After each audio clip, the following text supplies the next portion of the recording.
It is my great pleasure today to introduce Anne Ryan. I've had a chance to see her work a little bit in person as I've been out at the Monarch Watch Gardens this year.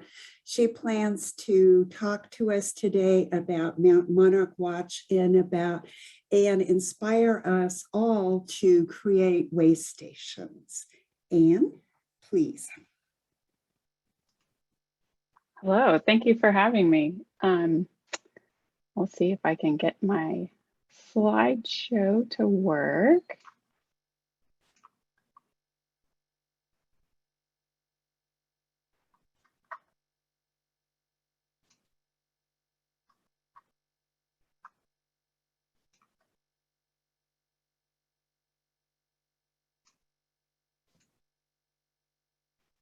Are you able to see the share screen button down there, Anne? I think so.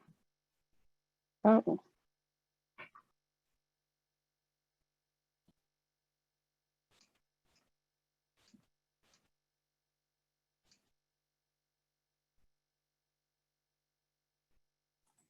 On my screen, it's a green button. Yeah, with up sorry, I got a yeah.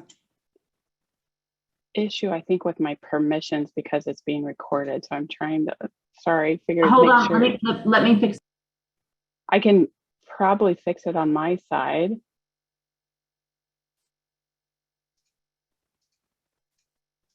No, go ahead. That was my fault. It was a button I forgot to push.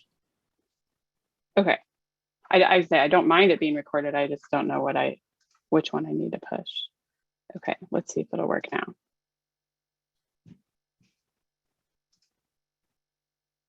Oh, okay.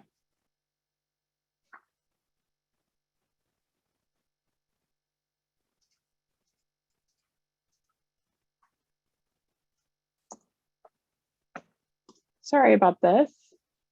Okay, there we go. That should allow it to share.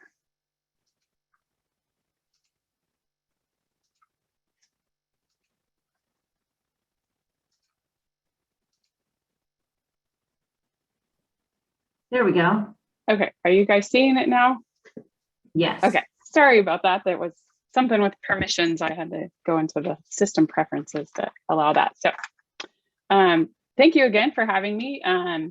And like Chris said, I'm going to be talking about Monarch Watch a little bit and two of our programs, our Monarch tagging program, which is kind of the monitoring side of what we do. Chris had asked that I kind of talk about that. And then I'm going to talk about the Monarch Waystations. And I recognize a lot of names on there. So I know a lot of you already have Monarch Waystations, but I'm hoping that maybe we'll get some new adoptees by the end of the program.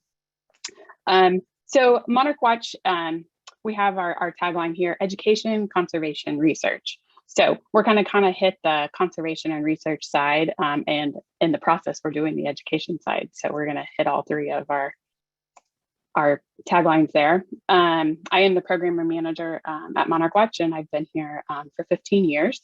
So I think I've known a few of you guys for that long too that have been working out in the garden. This is our director, Dr. Chip Taylor.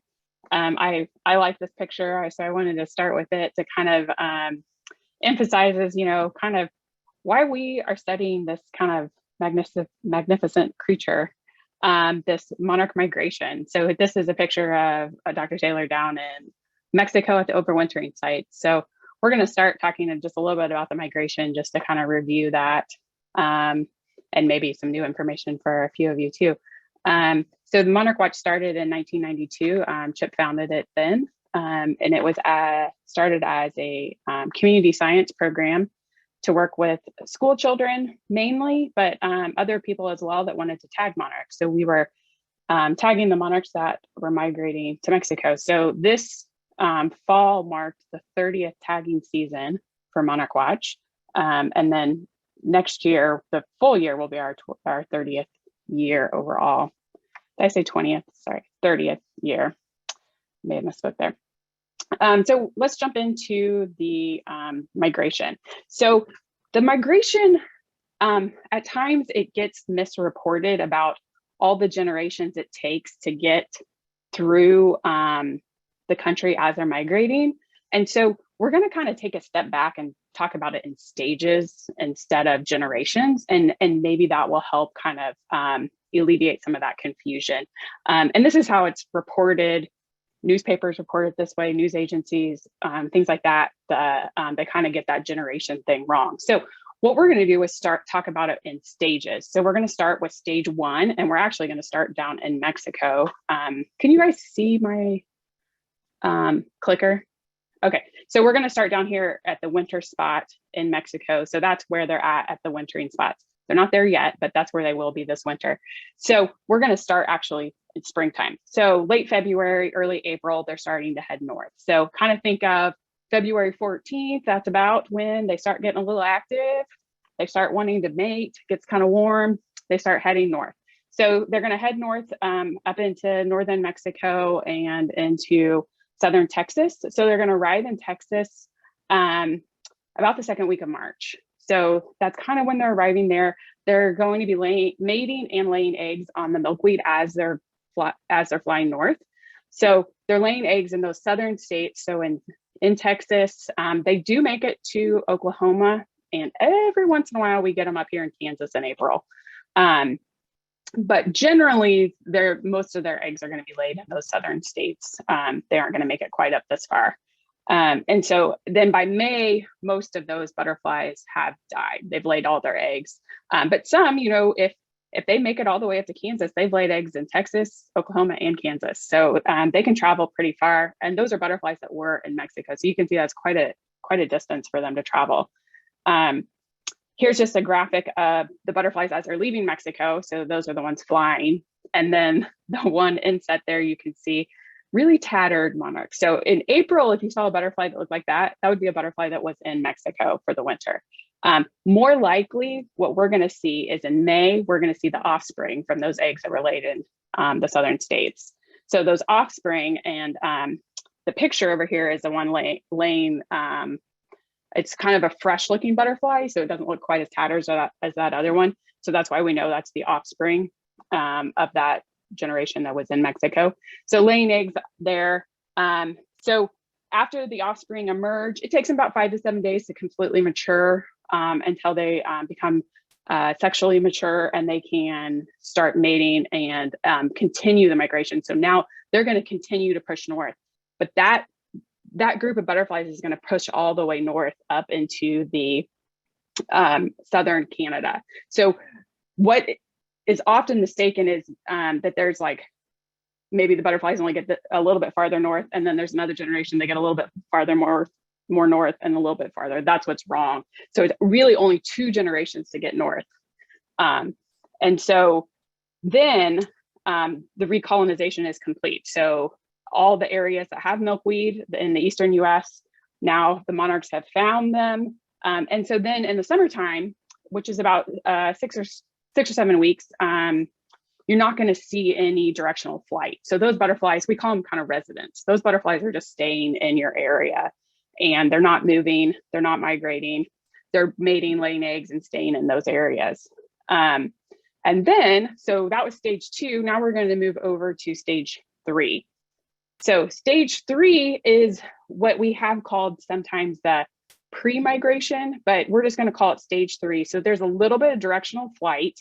In July, we'll see butterflies moving into areas of Texas and Georgia and Oklahoma where they didn't have butterflies all summer. So it's pretty hot in those areas in the summer, and they don't have butterflies there during the summer. We do see some of that directional flight here into Kansas as well. We have monarchs here all summer, but we will see a little bit of a push come through, and maybe some of you guys have noticed that in your garden too, where you start to see a little bit of a push of butterflies come through in July. And then about 3rd week of August, that stage is over.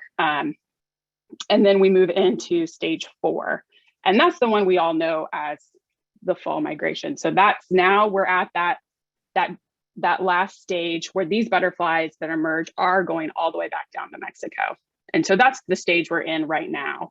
The butterflies have left our area, or they should have. I did see one out front here at Monarch Watch this week. So a little worried for that one. It really needs to get out of town. So this is really late. It has stayed fairly warm.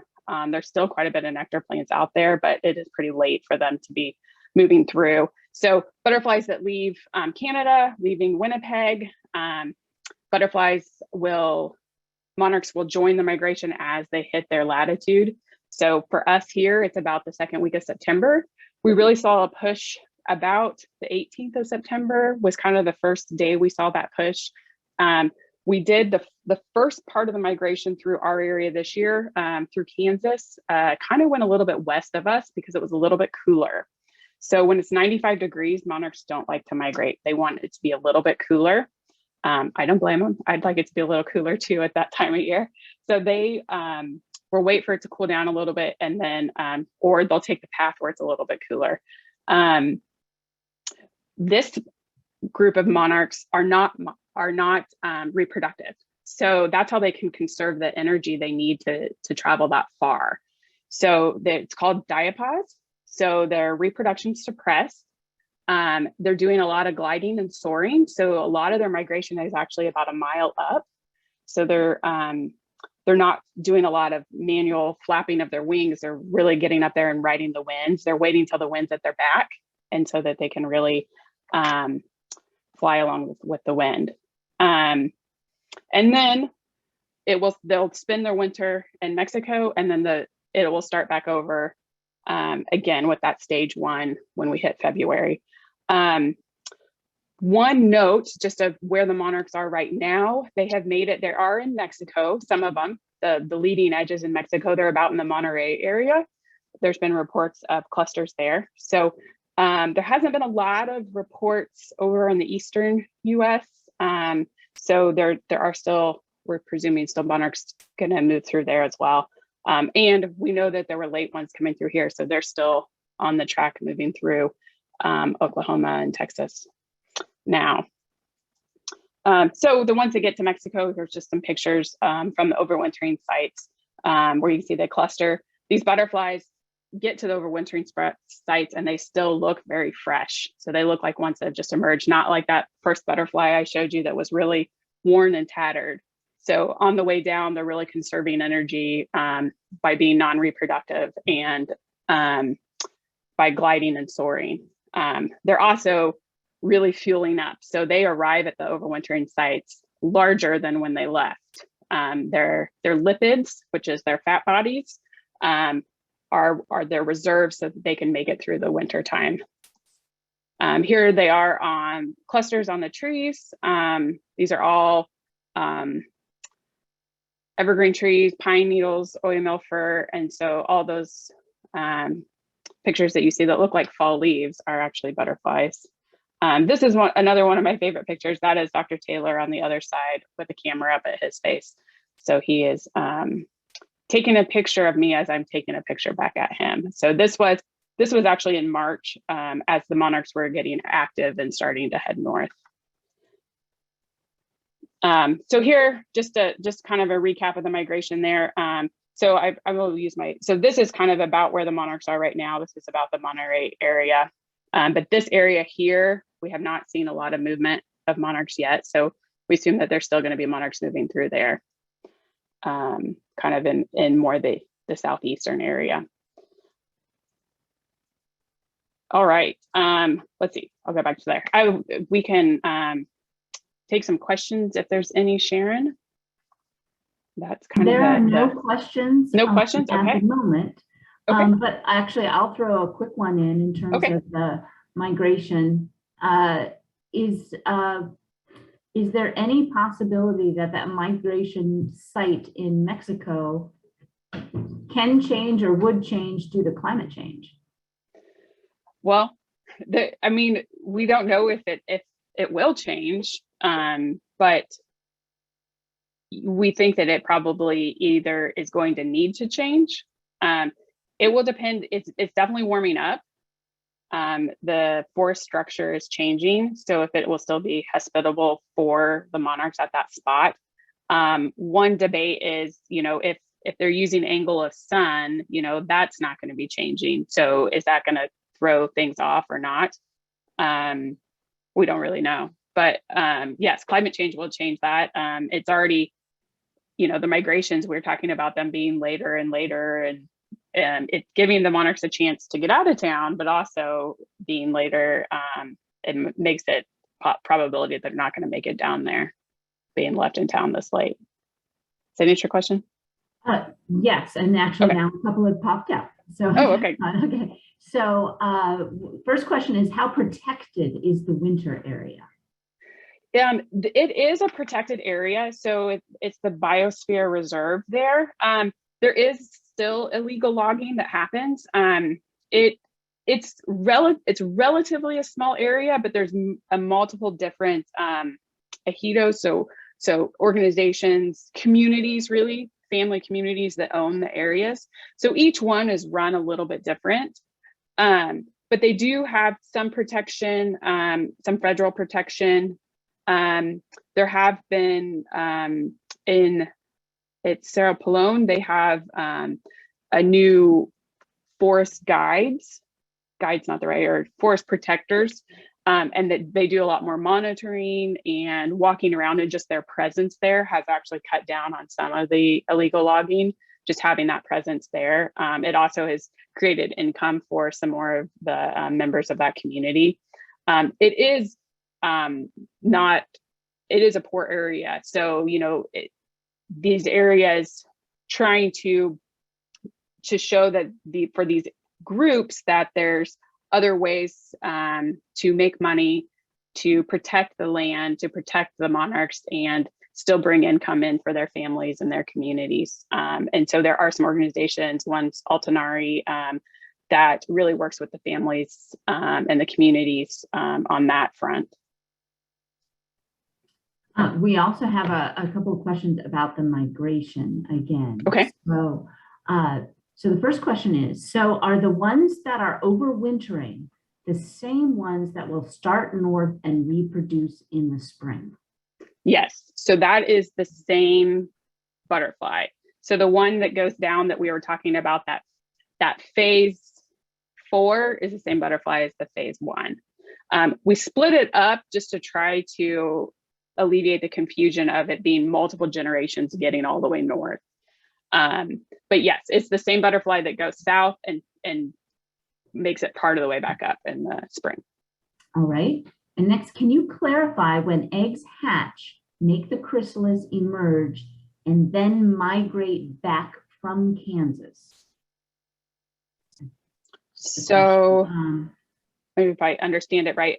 So maybe the eggs are laid in Texas, those hatch, turn into caterpillars, which turn into the chrysalis and then the butterfly. And then those continue the migration north and lay eggs along their way. And so those eggs that then get laid in Kansas, those stay in this area, those butterflies. And then there will be multiple generations within the summer. So that's all happening in about May, generally.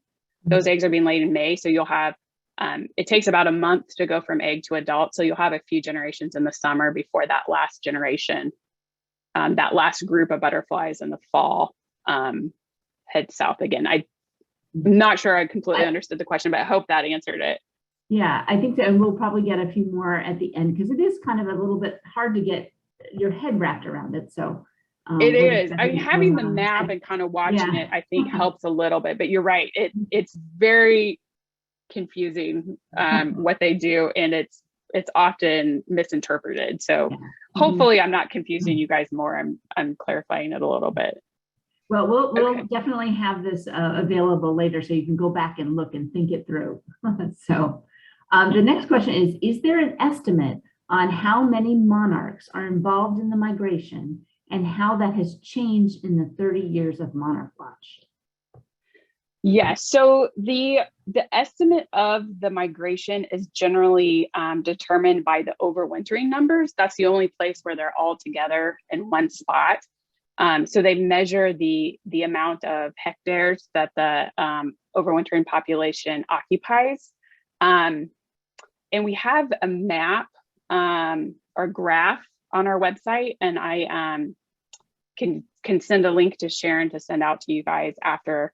I didn't put that one in my slide, but yes, over the course of the 30 years or more, the population trends, they go up and down year to year, but the graph, I don't know if you guys can see me in my hands here, they go up and down, but they're kind of going down like this. So there's a downward trend on the population at the overwintering sites. With our tagging data, we do see those trends as well. You can see population trends based on the number of butterflies that are being tagged. So that kind of shows you how many butterflies people are seeing as well. So yeah, we do see those trends too. Okay, and one last question before we Sure. let you continue here. Are there eco-tourists in Mexico? Yeah, so at the overwintering sites, there are eco-tour groups. There are like bed and breakfast, and they will help you go to your tour up to the sites. There's places in the US that take tours down. Monarchs across Georgia used to, I'm not sure if they do anymore. I know that they took teachers down, and Marguerite Johnson went down with them at one point. But there are some groups there in Mexico. If you want more information about that, you feel free to email me afterwards, and I can send you kind of the information we have. That area has, there's never been really any issues with tourists in that area as far as safety and things like that. But if you've never traveled to Mexico, it's probably good to go either with a tour group or sign up with one of their groups that's down there, just for the experience. They definitely will make sure that you see the different sites and what you want to see. Great, thank you. That's all the questions for now. So Okay. we'll move on to the next section. Great, we're going to talk about tagging. So jump in here to our tags. I put a few different tags on just so you could see it. So the one in the bottom right-hand corner that says send to University of Toronto, Canada, that's actually from the very first tagging program from Dr. Fred Urquhart and his wife, Nora. They were the ones that were wanted to know, where do the monarchs go? So this was back in the 1940s. They started the tagging program, and it wasn't until the mid 1970s, 1976, that they actually had a recovery and figured out, put it together. So people in Mexico knew they were going there, but didn't necessarily know where they were leaving to. People in the US and Canada knew they were leaving here in the winter, but didn't know where they were going. So that was just put together in the 1970s. And so those were the tags. And that tag actually folded over the wing. So kind of where the person's thumb is up here, it folded over this leading edge of the wing, and you had to put glue on it. So it was a fairly messy process. The first Monarch Watch tags, the bottom left-hand corner was early tag. It wasn't the very first ones, but you can see there's an address. You had to mail it back to us. You know, the email addresses and things like that weren't really going in 1992. So you had to mail them back to us. The first ones for Monarch Watch also came with a little bottle of glue and a toothpick, and you had to do it. So you can imagine that it was probably got a little messy. Got a little bit of glue on your finger and then got it on a butterfly. Definitely wasn't ideal. So the tags have changed a little bit. They then have an email address and a phone number to go with the tag code. And then we also worked with a company, 3M is an adhesive company. So the adhesive on the back is very strong, but also lightweight and waterproof, so that we didn't have to have that extra bottle of glue to make sure that the tag was going to stay on. So it was a lot better for handling the butterfly and for the people doing it as well. And then the tags now, I don't know if I have, yeah. This is actually the current tags. We're now to 4 letters. So in 30 years, we went all the way from A to Z, and we had to add another letter. So this is the current tags now. It's actually a website now instead of an email, and we took the phone number off. So we tried to make the font just a tiny bit bigger by taking a line off, but you do have sometimes, you almost need a magnifying glass to see these. They're really small. So there's 25 tags per sheet there. And let's see, I went over the rest of that. So tagging them, I'm not sure how many of you guys have done the tagging, but we'll just kind of review that. So this is where we place the tag. It's called the discal cell. It looks like a mitten. So if you think of like a mittens on your hand, you kind of put it right over the thumb of the mitten. And then the leading edge of the forewing. So that's where you hold the butterfly. It's a very strong part of the wing. That's actually the early tagging. That's where they put the tag, was on that part of the wing. So it's a very strong part of the wing. You hold the butterfly either by the leading edge of the wing or right up here where the wings meet the thorax. So the butterfly's muscles are all there in the thorax. If you hold it there, it can't open its wings, so it can't break them. So it's important to hold it there, not at the tips of the wings. If you hold it at the tips of the wings, they can break them. Monarchs do have very strong wings. They need to have strong wings to be able to fly the long distances that they do. So as long as you're holding them the right way, we don't experience a lot of damage to the butterfly that way. So after you put the tag on, or actually before you put the tag on, you need to determine if it's, oh, here's our data sheet. Sorry, I'm jumping ahead. Our data sheet. So 1992, we weren't using computers a whole lot. So it is all paper and pencil, right? You put your name and your address, you put your tag code on there, the date you tagged, and then if it's male or female, and we'll go over, review that, how to tell male and female. And then if it's wild or reared, so that means, did you bring a caterpillar inside? Did you find an egg and bring it inside? Or did you go out with your net and catch a wild butterfly or pluck one off a plant and tag it? And then the location, that's the part that's kind of cut off, is the location. So that's the information that people fill out and send back to us. So this is the community side, science side of it. So we have school children, nature centers, zoos, individuals, families doing this and sending the data back to us. We have some people that have been doing it the whole 30 years, which is pretty amazing. We have some people that have been doing it the last 10 years, and some people, this is their first year. So it's the really wide gamut of how many people are doing it. We have progressed a little bit on the tagging.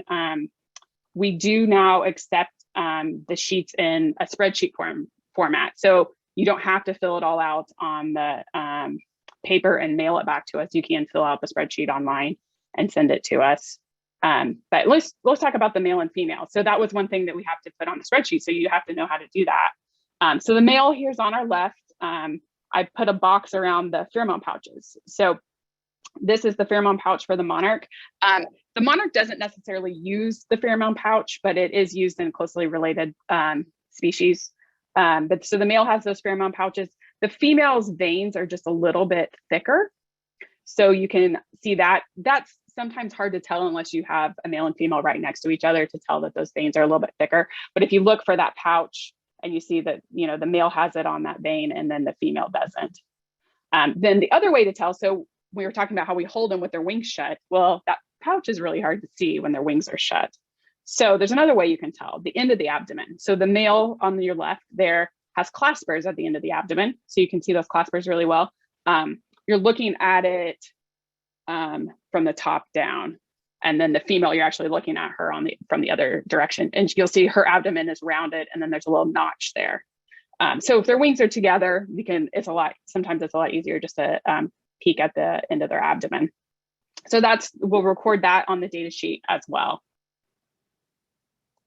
Another thing to make sure, another butterfly you find in the garden, one's a monarch and one is not. So the viceroy, we do sometimes get tagged viceroys and they're not migrating, they're not going anywhere. But so the one thing to think about is the viceroy has this vein, right? If you guys can see that vein on the hind wings, and the monarch does not have that vein. The monarch butterfly does tend to be a little bit bigger, but there can be small monarchs and there can be big viceroys. So really just look for that vein. When the viceroy opens its wings, those two veins connect and kind of look like a V. So you can think of it that way. They also oftentimes in the fall, when monarchs would be migrating through, viceroys sometimes will be down on the ground or on the path, things like that. Monarchs tend to always be up on the plants or in the trees. They're not really going to be down on the ground at that time of year. They're not laying eggs at that time of year, so they're not looking for plants down on the ground. So here's some groups that have just tagged.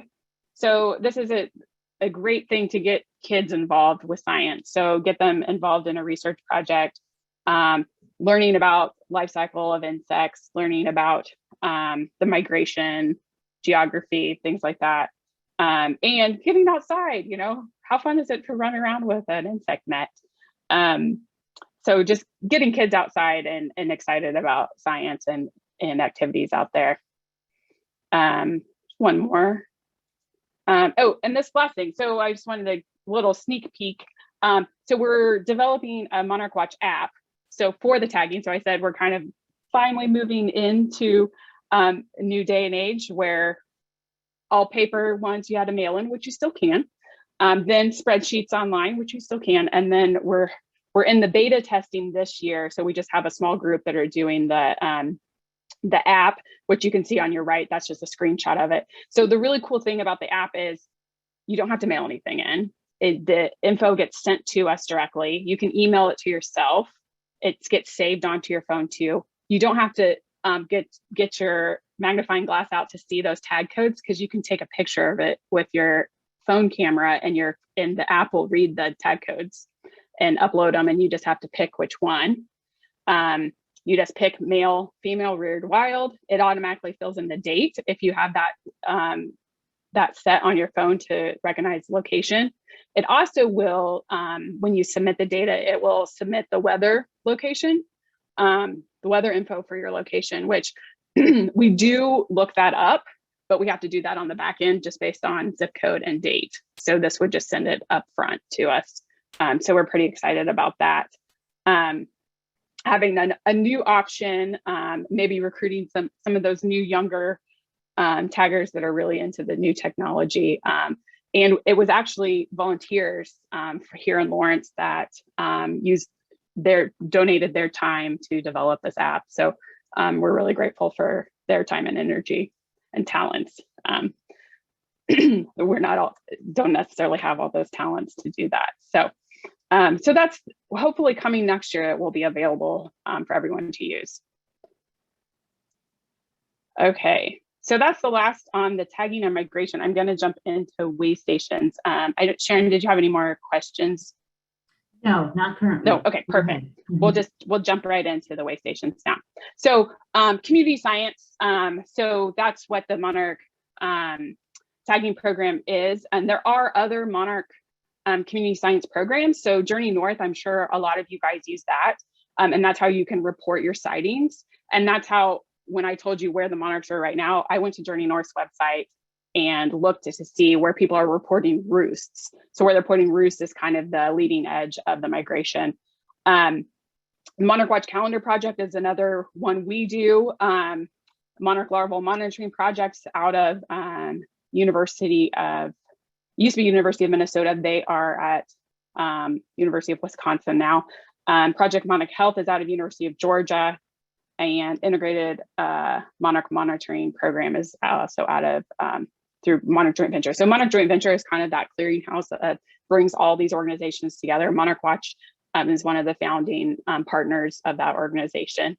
And so I encourage you to visit their website and check out the different programs. And that's just a little snapshot. There's a lot other programs all over the country. Okay, so bring back the Monarchs. So the Monarch Waystation program started in 2005, and Bring Back the Monarchs actually started a little bit later, but I really like that graphic. Bring Back the Monarchs is more of a restoration, so restoring large acreage of land to native habitat for monarchs and other insects. And then the Monarch Waystation program is more for gardens, backyard gardens, school gardens, but they can be any size. So if somebody's restoring a large acreage, that could still be a Monarch Waystation. So Monarch Waystations, our current number is, as of Monday, was 37,301, which is pretty amazing. And I know a lot of you guys have waystations, so that's pretty awesome. This graphic is from the end of 2019, so sorry it hasn't been updated. So since this graphic here, we've added another 10,000 habitats. And Monarch Waystation #1, as many of you know, is right here, right out this window of mine, but right here in Lawrence. And thank you to all of you guys that we have it. It's a partnership with the Douglas County Master Gardeners and Monarch Watch. There's no way that we would be able to do the things you guys do. You guys really are the experts when it comes to the Monarch Waystation #1 for sure. So, and just to highlight for those of you on the call that don't know, this garden has won state and international awards. So talk to your fellow master gardeners to learn more about those if you don't already know about them. Okay, so Waystation components. So we'll just kind of go over those for those of you that don't know. There is no size minimum. So ideally about 100 square feet, but we don't want to exclude anyone. So there, at the very early stages, we did have a minimum requirement, and we decided, we want this to be inclusive. We want everyone to be able to contribute that can. There are some people that have, they're in inner city and they have a rooftop deck and that's it.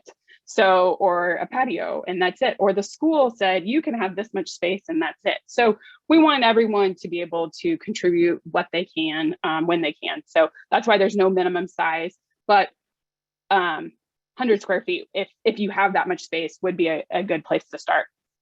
Exposure, full sun. So monarchs really like sun, and so do monarch plants. So about 6 hours a day. If you had less than that, the plants would probably just get a little bit leggy. The monarchs would probably be visiting you, and the butterflies would be visiting you during the part of the day where you had the sun. So plants, you want food for both the adult butterflies and the caterpillars. So that's really important. People put in butterfly gardens thinking of the butterflies, right? But you can't forget about their caterpillars. For me, that's the fun part. The caterpillars stick with you a little bit longer. The butterflies fly off pretty quick. So you get to watch the caterpillars and kind of monitor them a little bit. And then management. So, and these are things that aren't necessarily required, but things to think about. Mulching, watering, thinning, weeding, eliminating insecticide use. That one's a big one. If you're going to create a habitat for butterflies, for monarchs, for insects, you can't then spray insecticides on them.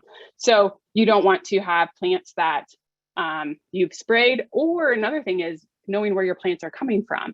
So there are some insecticides that are systemic, meaning they're in the tissue of the plant. So knowing where your plants are coming from helps too, because those plants are going to tell the butterflies to come visit, but they can't tell them that they're poisonous. So knowing that is really helpful too.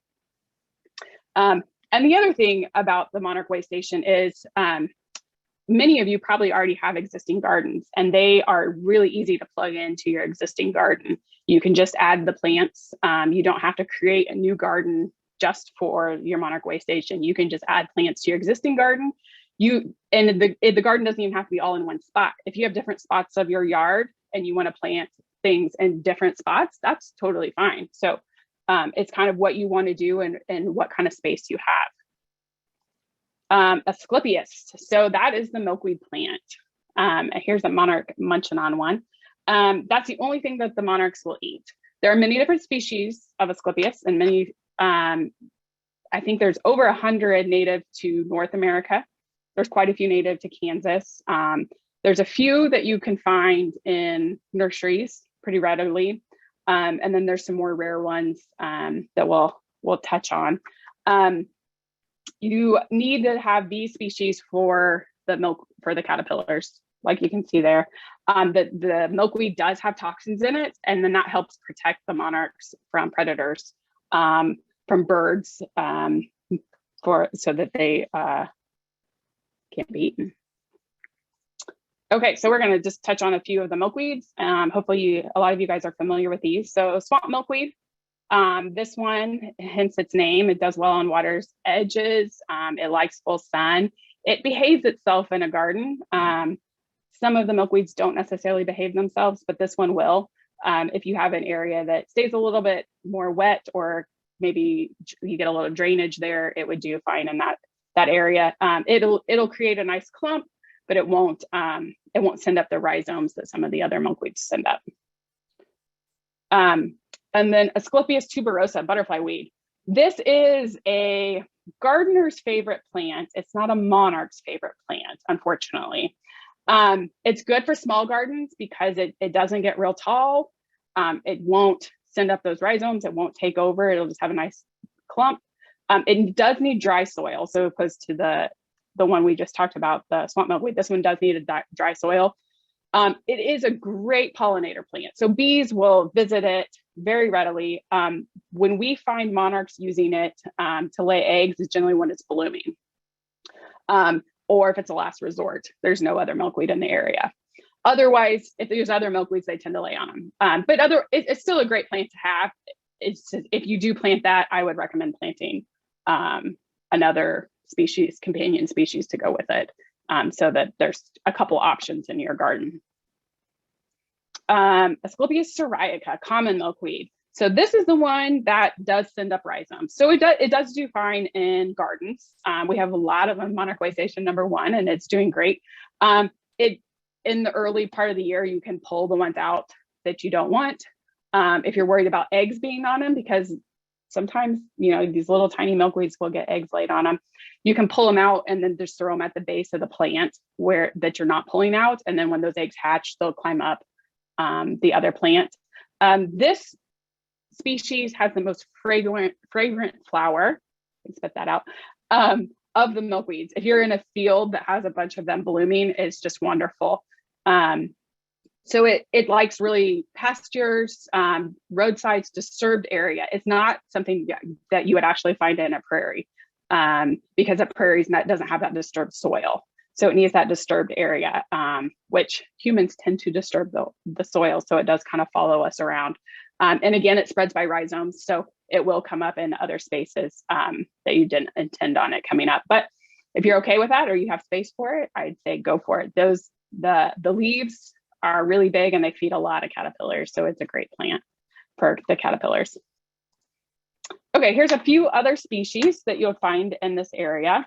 3 of them are Sclipius. One is actually not, it's a closely related plant. And it's a little bit of a garden thug. So Cyniantium levy, the bottom left-hand corner is the vining milkweed. A lot of people don't want that in the garden. You can see there's a monarch egg on that plant. It's a good late season plant. So if you had an area, a fence or behind the fence that you don't care that it's there, it'd be fine. Fine to let it go there, but it will kind of try to take over, just like a lot of vines do. So just a caveat on that. Asclepius verticillata is the world milkweed up in the top left corner, and that you can see it has a very thin leaf, but that's a nice plant to add to a garden.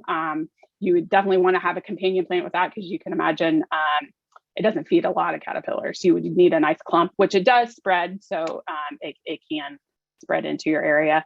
Asclepius viridis, the top right, that's the first milkweed that's coming up for us in the spring. And that's what monarchs would be laying their eggs on. It's also in northern Texas and in Oklahoma. So it's a really important plant down there as monarchs are heading north. It stays fairly low to the ground. And then it senesces and is done. Here, I think it's done by mid-June. It's already putting on its pods and pretty much done. Areas that maybe got mowed over or we had some extra rainfall, you'll see it coming back and blooming again. But otherwise, it's pretty much done. And then Asclepius sullivantii, Sullivan's milkweed, is similar to the common milkweed, the syriaca. It has a smooth leaf. It has a lot more of that latex in the plant. The monarch still can eat it too. So, and then I have a couple just milkweeds that are native to this area, but you wouldn't find these in the nursery trade. Asclepius and Plexicollis. I know that Susan Rendell has this one out on her property. It's a really neat plant, but again, it's one you wouldn't find in the nurseries just because they're more rare.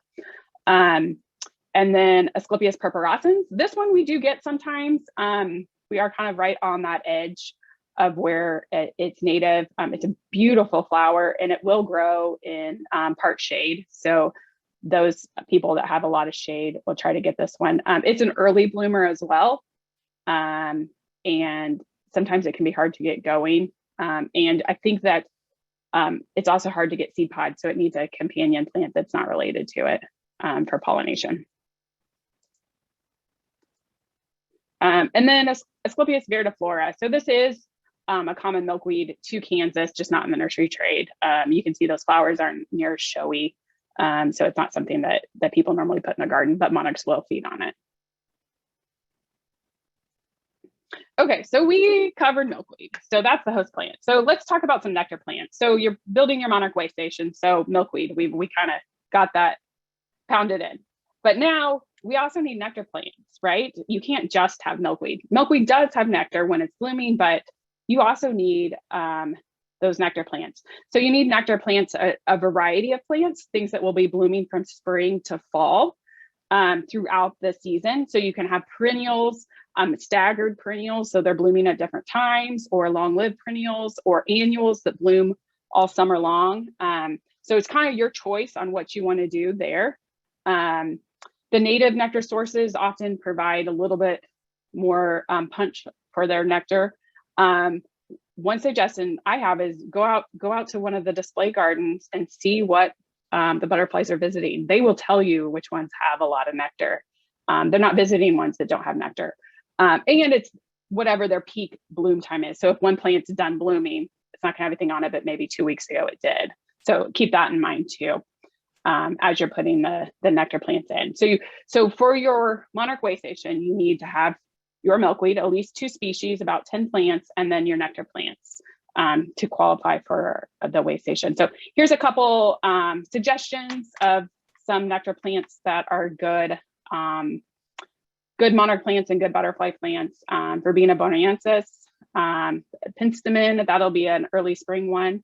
Joe Pye weed, lobelia, the cardinal flower, and the hummingbirds will come into that one too. Monarda is a good bee and butterfly plant.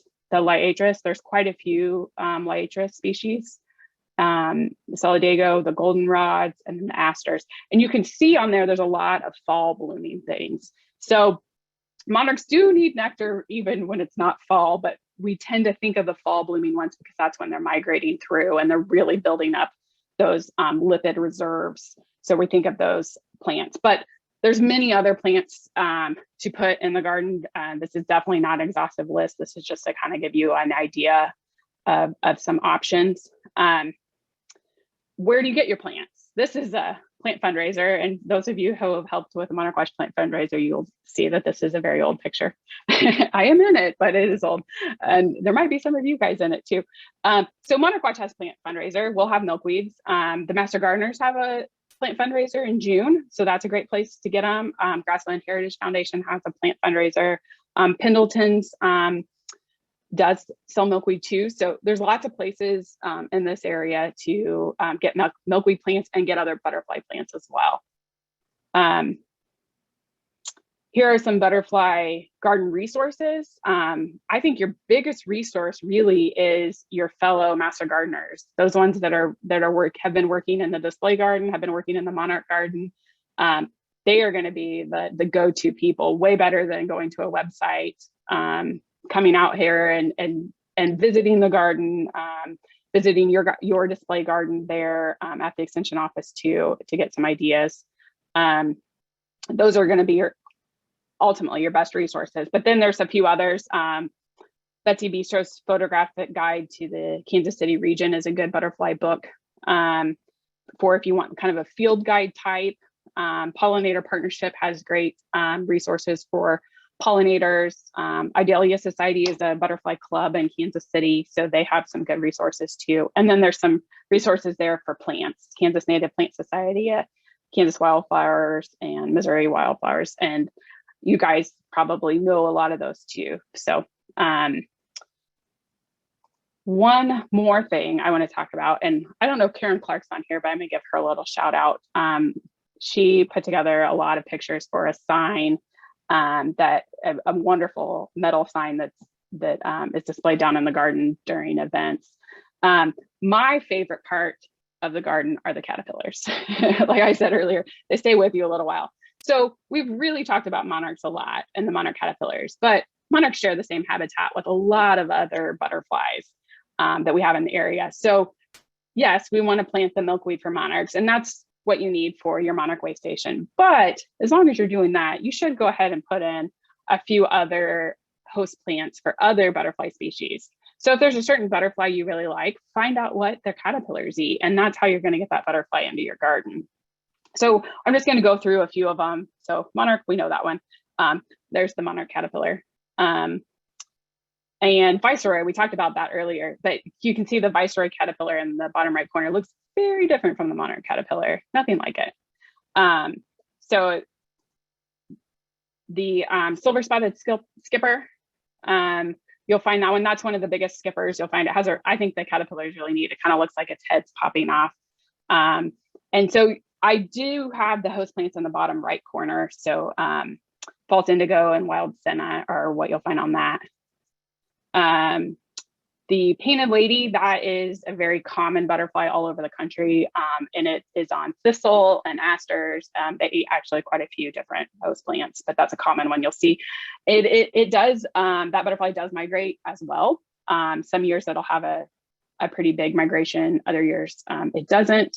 But it also is confused with monarch quite a bit just because of the coloring, just kind of that orange and brown and black color.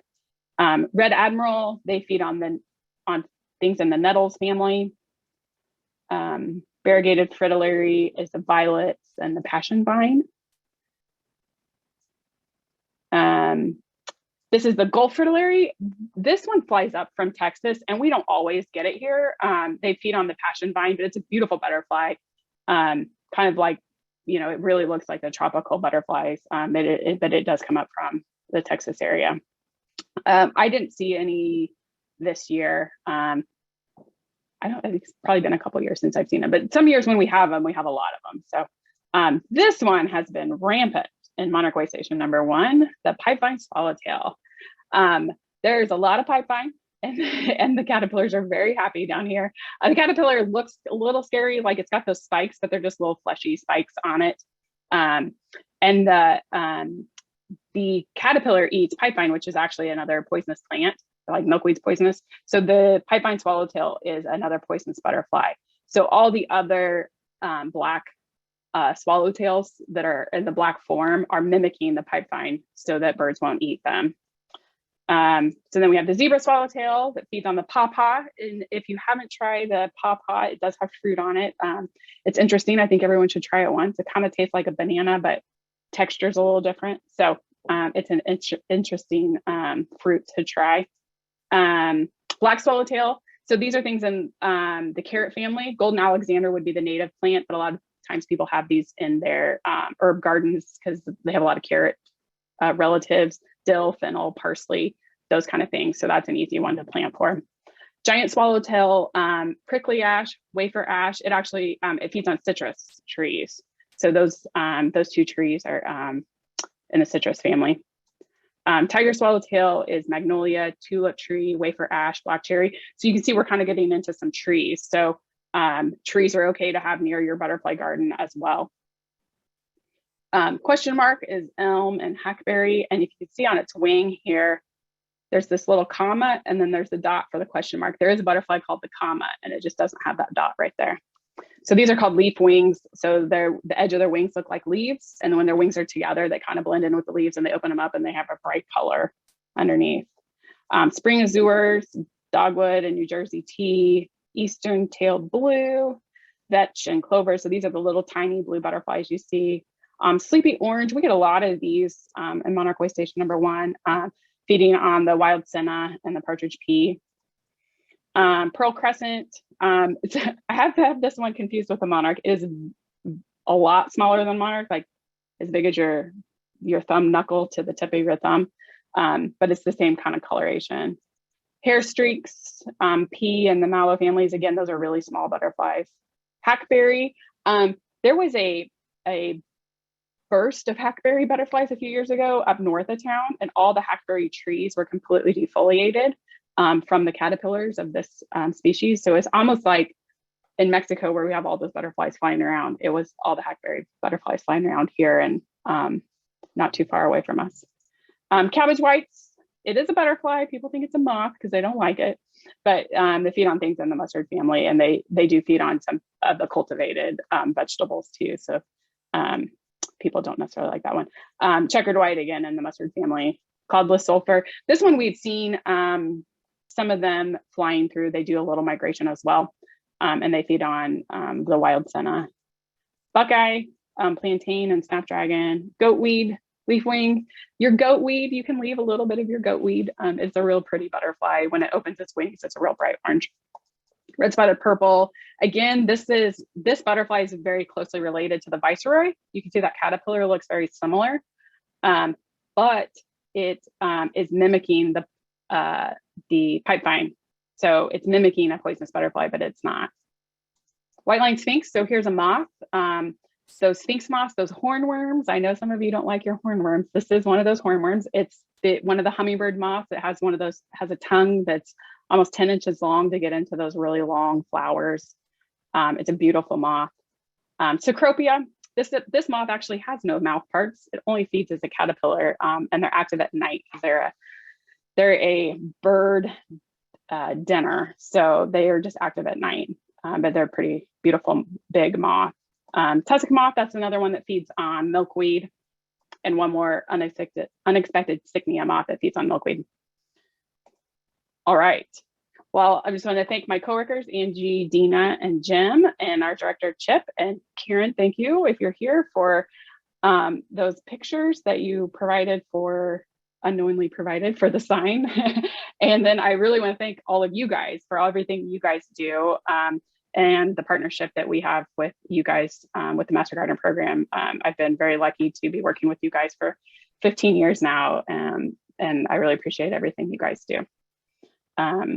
And Monarch Waystation number 1, for those of you that have never been here, 2021 Constant Avenue, right behind Monarch Watch. Come visit anytime. And then my email address is there if you have any questions, but we can also jump any questions. I don't know how much time we have left, Sharon, but we can do a couple. We do have a few questions. Thank you. Okay. The first one is, how can we propose some land to be used? Would a wetland or rain garden work for a monarch station? Yes, you can definitely do a wetland. There are plants that work well, like the swamp milkweed, that work well in the wetland, but then you'll have upper areas of the wetland that you can put other plants. So you can definitely do that. There is a rain garden here at Monarch Watch. So there are plants for that. You're right. That is a question. It depends on how shady your area is. There might be some plants that don't do as well. So you'll just have to kind of do a little bit more research, but you can still do your research and find those plants that do okay with a little bit of shade. And you can still have a way station. Okay. And is there a way to find out about sprays that are sprayed on the roadsides if somebody has a garden near where they might be spraying? That's a good question. I would think the county would have to know what's being sprayed. So that would be my suggestion. It would be to contact the county. I don't know, Sharon, is that something the extension office knows who to?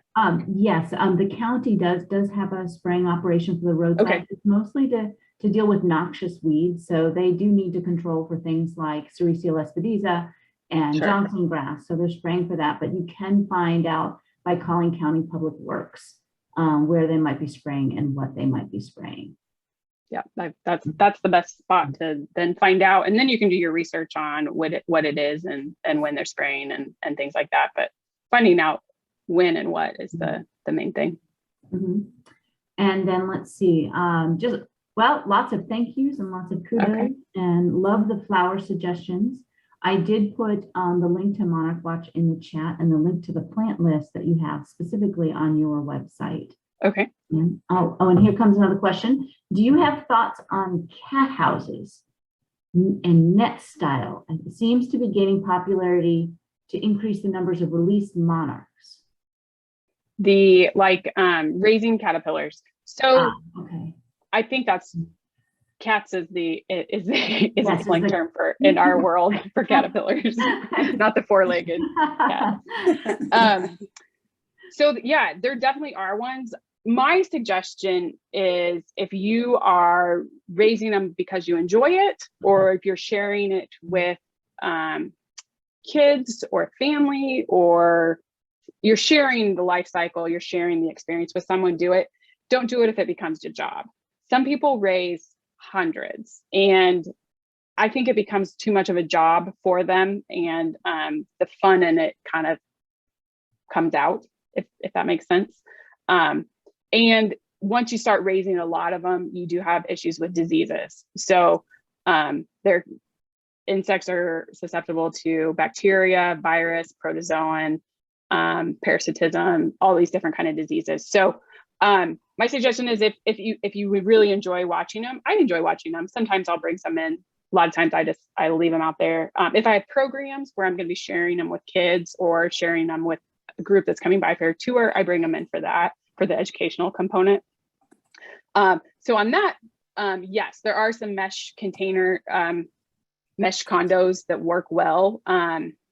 Really the cheap ones are fine. Ones that you can fold up and tuck away when you're done. Ones that you can disinfect, because again, they can get diseases. So if you can disinfect them, those collapsible ones you can stick in a bleach bath when you're done. Those work well. But yeah, the bringing them in to save the population doesn't really work out all the time, because then that's when you end up with disease problems. So planting milkweed and planting that habitat out there is really the best way to help the population. Great, and that's brings up the next couple of questions, which is how do I register my garden as a way station? Okay. And also, is there a timing issue? Can I register a way station before it blooms, just after planting? So how does that work? So you register on our website. So you can either register online at monarchwatch.org in the shop. So you can register there, or you can print off the application and you can mail it in if you prefer to do it that way. When you register online, you would pay for a credit card. So there's a registration fee, you get a certificate, and you get a sign. And then you get your registration will be put into the database. It is in there by zip code. So no one's gonna be able to find your backyard unless you want them to.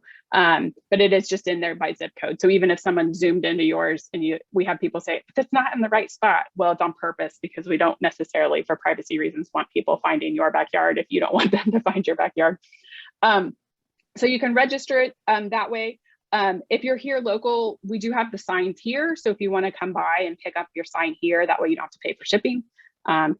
Since you're right here, you can definitely do that. You can just shoot me an email and let me know.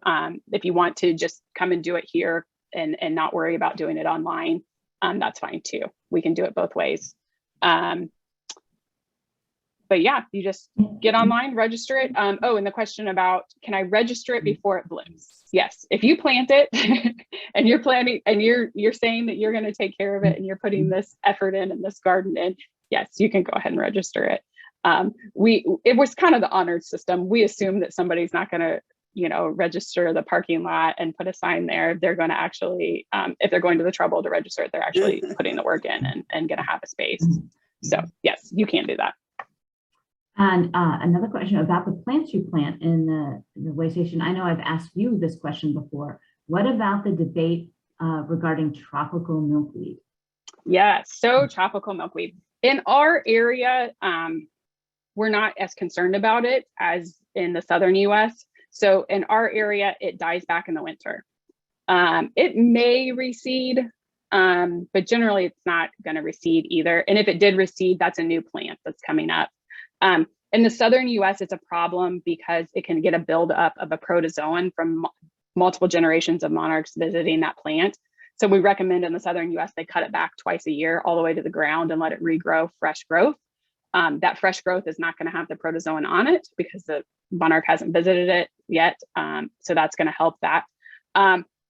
As far as other research that it's pulling monarchs out of their migration,